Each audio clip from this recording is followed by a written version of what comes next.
maghanda kayo ng isang pares na kandila. Alam mo, Sunday, no, is the last day ng Ghost Month, no? Mas careful tayo kasi open na ang purgatory door, papasok na lahat na lumabas. Pero meron iba ayaw bumalik kasi nakahanap ng kapalit niya, no? Kaya ingat din sa Sunday ng last night ng Ghost Month. It's September 2021, no? Itong kandila, maghanda tayo isang pares na pula, ha? Hindi po, wag na kayo magtanong ng yellow o white, ha? Basta pula. Kasi minsan nagla-live ako, sinasabi ko pula, pero yung mga customer pinipilit yellow o white, bahala na kayo sa buhay niyo. Basta ang sasabihin ko sa inyo, red lang po, kasi marami nagugulo talaga sa yun natin, no? Red po. Kung naniniwala kayo, gawin nyo. Pag hindi kayo naniniwala, okay po, ha? Handa isang pares na kandila, yung maliit lang, o ganito. Ito nagamit ko na, o ganito, para hindi tayo masunok, no? Pwede ito or ito, ilagay mo lang ng plate para hindi masunog lang, no? Sa Monday na September 22, kasi 21 ang Sunday, Ghost Month. Last day nating na mo, tapos magrarally pa tayo, baka magulo kasi itong day is not good. Tapos nakaanak yung pa tayo na Sunday, gugulo lao kasi magrarally. Okay? Ang yun ang natin sa Monday, maghanda tayo ng kandila sa mga saint natin, Santiago, Chongquay, o Mama Mary, o God of Wealth. Magsindi tayo isang pares na kandila. Bakit po? It means August 1 na yun, no? August 1 na yun. Kaya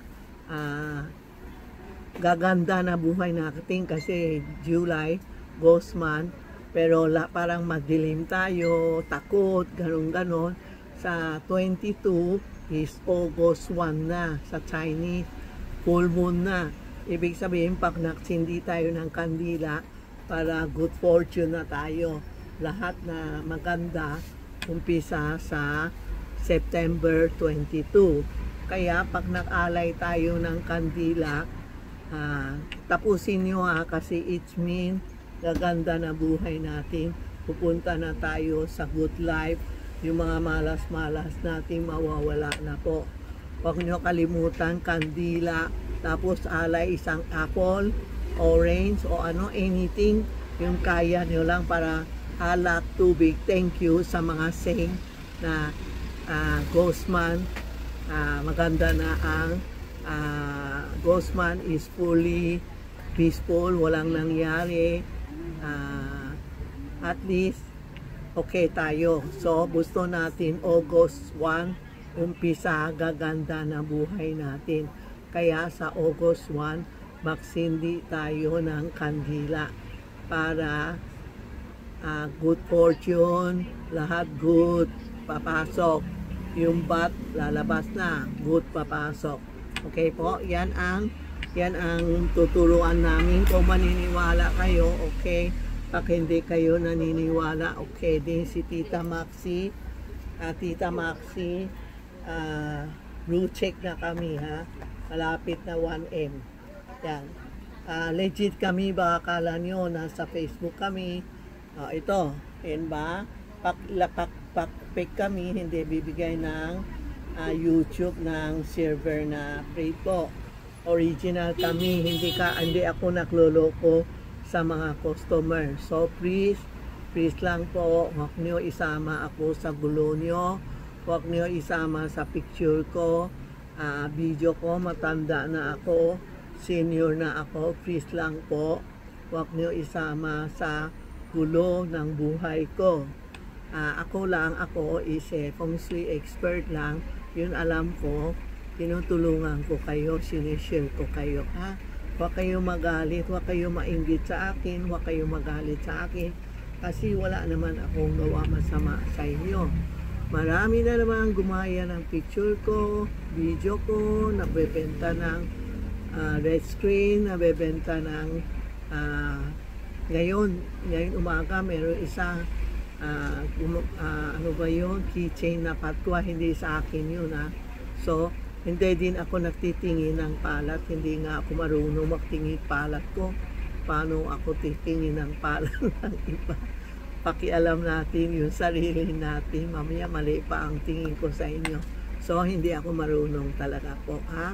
Sorry po, kasi marami pumapasok dito sa tindahan. Ginano niya kamay niya, nagulat ako, ano ba yun? Sabi niya, patingin ko lang palat niya. Anong palat yun? Anong M? Tama ito, M. Ibig sabihin, malakas ka sa buhay mo, magiging manager ka. Hindi ka kapos, sa buhay. Ibig sabihin ganon. Pero hindi ako marunong tingin iba kasi ayaw ko mag-aral din. Ayaw ko mali ang sabi sa customer. Sa aura lang ako marunong. Halimbawa, pag pumasok ka, aura mo maganda, sasabihin ko, ma'am, aura mo maganda. Pag hindi maganda, minsan sinasabi ko, minsan hindi, kasi iba nagkagalit o natatakot. Pero yung titingin ko is good aura lang po, no? Yung about aura, sasabihin ko lang sa inyo, pero okay lang, bahala na kayo, okay? Thank you po, salamat.